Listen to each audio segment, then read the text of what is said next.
Well, I'm here today chatting with Marco Zorzin, who is the Guinness World Record holder for having the largest Superman collection in the world. Welcome, Marco. Thanks for joining us. Thank you very much. It's a pleasure to be here. Now, just to start off, can you let us know a little bit about yourself, what you do, and how did you become a Superman fan? Yeah, sure. I was born in Brazil, came over to England when I was 9 in '96. Mm-hmm. I am currently a sign writer, so I wrap cars and do shop fronts and things like that. Mm-hmm. And I've really started a collection. It was probably about 7, maybe 8 years ago. Oh. I started with some little metal figurines, and it wasn't really a collection. I didn't really realize I was collecting until I had already quite a big lot, I'd say. But I've always been a fan of Superman since Mm-hmm. young. I remember, sitting with my dad and watching a film, not really paying attention to the story because I was so young, but just waiting for Superman to come out. Yeah. But that was, probably about 3 or 4 earliest memory of Superman. But yeah, since about 7 years ago, I started collecting, and those little figurines I started with, I had to sell them because my wife fell pregnant, so I sold all the other superheroes, but I kept the Superman ones. Oh, wow. So I thought they looked pretty cool, yeah. And they went from there really, and I kind of liked them, and I saw a few other things, and I bought it, and before I knew it, I had a few hundred, and I thought, oh, guess it's a collection then. Yeah. So that's how you started first collecting. Why Superman? Why, out of all the ones that you did have, why was Superman the one that you held on to, and why has he become the fascination? Well, growing up in Brazil, Superman was probably the biggest thing in my time anyway. When Christopher Reeve was doing the movies, there wasn't really popular Batman or those sort of superheroes out of the time. Not as big as Superman anyway. Mm-hmm. So I sort of grew up liking Superman and watching Superman. It just stayed with me really. I think everyone sort of like as soon as they have that one superhero they like since young, it sort of sticks with them. And I guess Superman stayed with me, and it's the most friendly one of them all as well, and colourful. So I thought, yeah. Yeah, no, I can relate to that definitely. Mm. So, looking at your collection, what's the rarest item you think you have in your collection? Rarest. I wouldn't say I have something which is like mega rare. I mean, one of the most probably the rarest I would say I'd have is I think it's a '60s or '90s little figure where you have a kryptonite ring, and as soon as you goes close to him, he falls over because it's got like a magnet on him and the ring. Very cool. I- Yeah, that would be probably one of my rarest one. I would say. It's not mega rare, but it's hard to find one in decent piece anyway, decent condition. Sure. And what would you say is your most prized piece of memorabilia in your collection? One that's personal to you, that is closest to your heart, if you like. There's probably about it's probably about 3 of them. I mean, one of them is a statue. It's like a gold statue of Superman. It says hero on it, and it's my kid's given it to me, and it's got my Happy Father's Day, which is quite nice. Nice. There's 2 statues which my wife gave me of Henry Cavill, which is like the Hot Toys one, Mm-hmm. and they look really nice. And the one that I recently got, which is the 6'10" statue, which I've wanted it for a long time, and I Wow. saw one cheap enough, and I had to get it. There's no way I could let it go. So you mentioned So I did everything I could. you mentioned you got family, your kids. Yes. With the collection, kids wanting to, people think a lot of these items are toys, and action figures are supposed to Yeah. be played with. But so how do you manage that, and what's your stance on that? Well, it's because I started collecting before they were born. I mean, Yeah. my oldest is 7. I started my collection 7 years ago or so. So they sort of grew up with it. So they sort of know it's not a toy because they never see me play with it. And since young, if they go close to it, I'll go, no, no, no. But they both know now that it's not toys. There's some things that they can play with, Mm-hmm. little things which aren't expensive, or like a little pump where you push down with your feet, and the little rocket goes up, Yeah. and they can play with things like that. But they know very well not to touch, and when their friends come round as well, the first thing they say is, "Don't touch, it's daddy's, it's not a toy." So they know very well. So, have you had your collection, other than with the Guinness World Record thing, have you had your collection appraised at all or valued? I haven't had it valued. I'd love to have it. I'd love to have it done. I mean, I've got a rough idea of how much it would be worth if somebody was to buy every single little separate thing. Mm-hmm. But no, not officially valued of any sort. No. Okay. Now, what item in your collection seems to have the most appeal to people who come and visit your house, even though they're not allowed to touch them? Which ones do they usually gravitate towards? Well, the first one is definitely the huge statue. Yeah. Because it almost touches the ceiling. I say 6'10", but when you come close to it, it's unbelievably high, and it's ridiculous.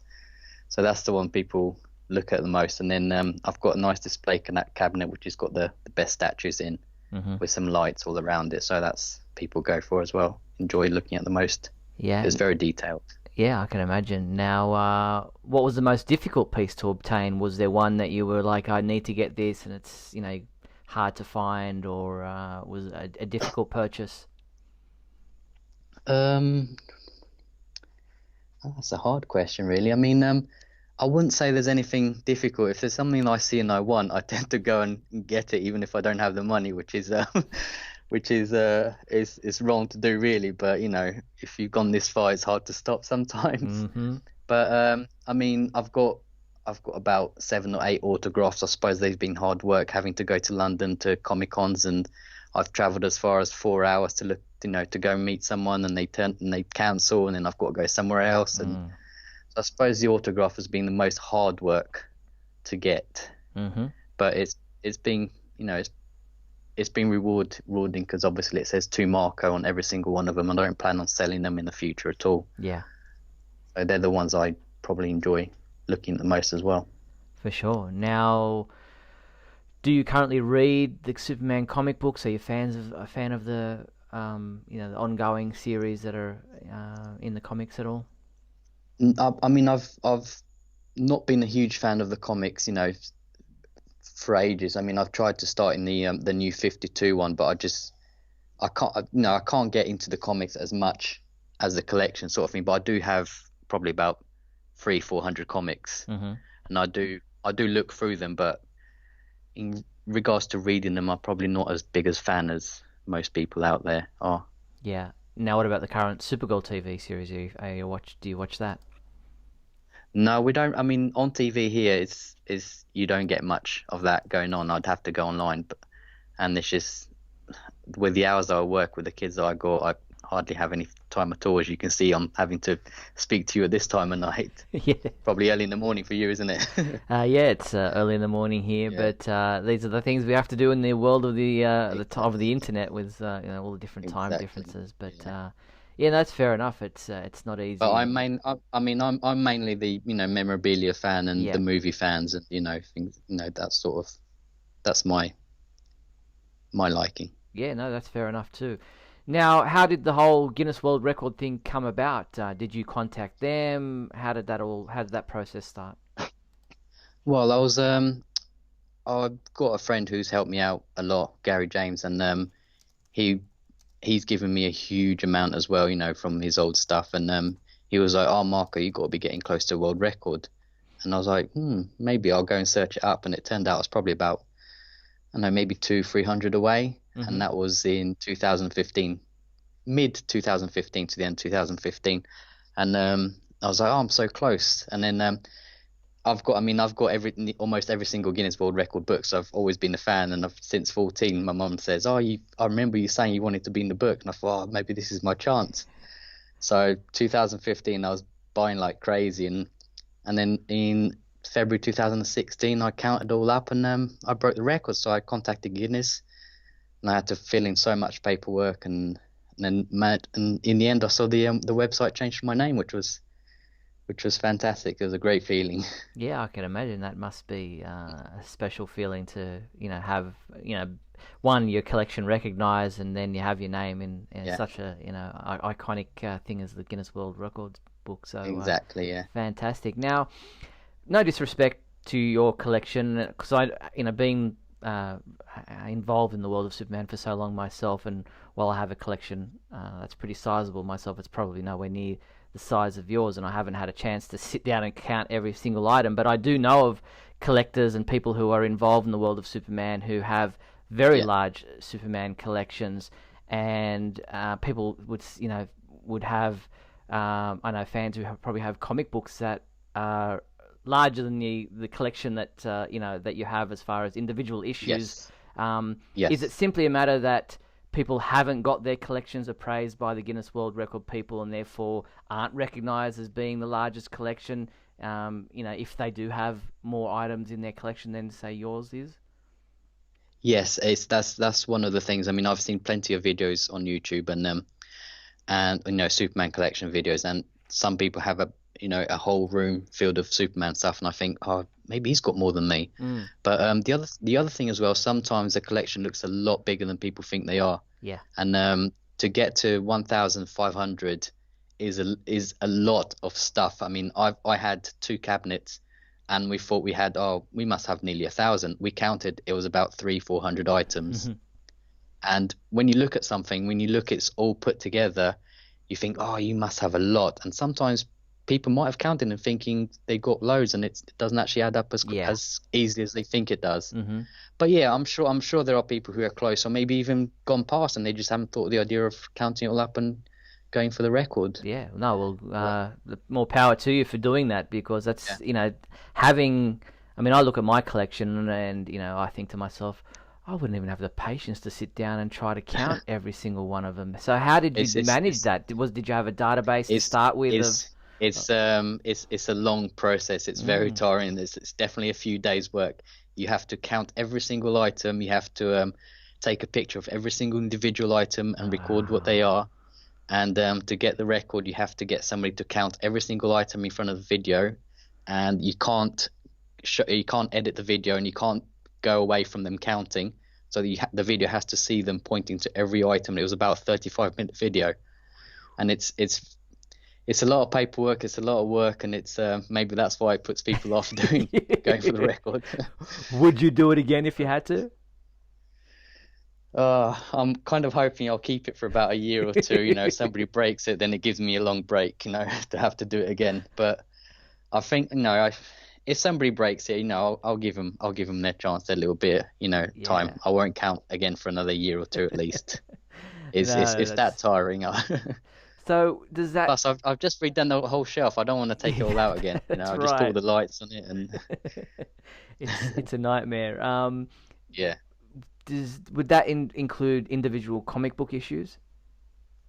It does include some comics, yes, but I think they like that most of your collection is not books or cards or anything like that. Okay, yeah, because that would, I mean, if it was cards, exactly. Certain card sets have 80 cards or 90 cards in a set, and that would be like, would that be 9 individual items or not, or one set? Otherwise somebody's going to get 2,000 comics and one little statue and think, oh, I've got a huge memorabilia collection. See what I mean? Yes, 100%. Now I have to ask you this from a personal point. They say that. They say that if you have something which comes in a set, that's only counted as one. Yeah, I would imagine so. Now, from my personal point of view, as a collector, I have to ask you this: how do you clean and dust your collection? I recently just changed it on Sunday with my mate Gary, and everything was really, really dusty. And with so many little things, and you don't have the time and the patience to do it every week or month. So literally every maybe 3 or 4 months, because otherwise it's a whole day just gone on dusting, and it doesn't get as much dust as I think it would. But if I can't do it every week or month, so it's probably about every 3 or 4 months, I'll take everything down and give it a clean. Well, that's more than I do. Because it's too tiring. It's a lot of work and it's a lot of mess, and then tidying it all up again, and I can't handle it. What about the domino effect when you accidentally knock one over and then bang, bang, bang, bang, bang? Especially with the figurine shelving. There's about 20 up there, and usually it's the biggest one that next gets knocked down, and every single other ones go, and it's Yeah. It's a nightmare. Yeah, and Yes. do you have most of your things behind glass, or are they just on shelving, or? No, I've got the nicest ones behind glass, Hmm. and the ones that the DVDs and tiny little jewelries and things like that. But they're mainly on shelf where people can can see and touch them. Mm, even though they're not supposed to. Yeah. If they're gentle, if I That's right. let them. If they ask nicely, I might. Now, what does your family think about all this? Your wife, your mother, what's their perspective on it? Well, they must like it because they buy me things all the time. If they Right. go out and they see something and they'll, have you got this? And I'll go no, and they'll tend to buy it for me. Sometimes I've got to pay them back, but if it's not too much, they'll buy it for me, which is nice of them. But my wife is same. She goes around saying, "No, it's getting out of hand. It's too much. It's taking over the living room." But Hmm. again, she comes out from town and ends up bringing me something. So I think she likes it really. She just doesn't want to say it. Doesn't want to admit she likes it. Now, do I you think she plan? likes the attention she's getting. Yeah. Now, do you plan to keep growing your collection? Are you purchasing things all the time? Yeah, I mean, it is pretty much an addiction. It's sort of one where I think maybe I should step back a little bit, but I think it's gone too far, and I can't really stop. And it's every week something comes in. Sometimes I get a pack and I think, what is this? And I can't even remember what I bought. Yeah, I think it's got that bad. I might need to seek some help, I think. Well, it's an amazing collection, and credit to you. And Thank you. there are a lot of fans out there who I'm sure are very jealous. And we wish you all the success and congratulations on making the Guinness World Records. And keep Thank you very going and much. up and away. Thank you very much. I appreciate it. I'll Well, keep you guys updated. yeah, definitely, and glad to see that you joined the website and that you're now a member of the Superman homepage. So we officially have a Guinness World Record holder in our midst. That's always exciting. And what do you think of the website? Do you get onto Oh it no, much at all? it's yeah, it's absolutely fantastic. I check it every week just to just to check the news and things like that. What's happening? You guys are the best at keeping me up to date with Superman stuff, so I appreciate it. Oh, thank you very much. Well, Marco Zorzin, thank you so much for joining us on supermanhomepage.com to tell us about your Guinness World Record collection. As I said, really appreciate you taking the time out to chat with us. My pleasure. Thank you very much. Thank you.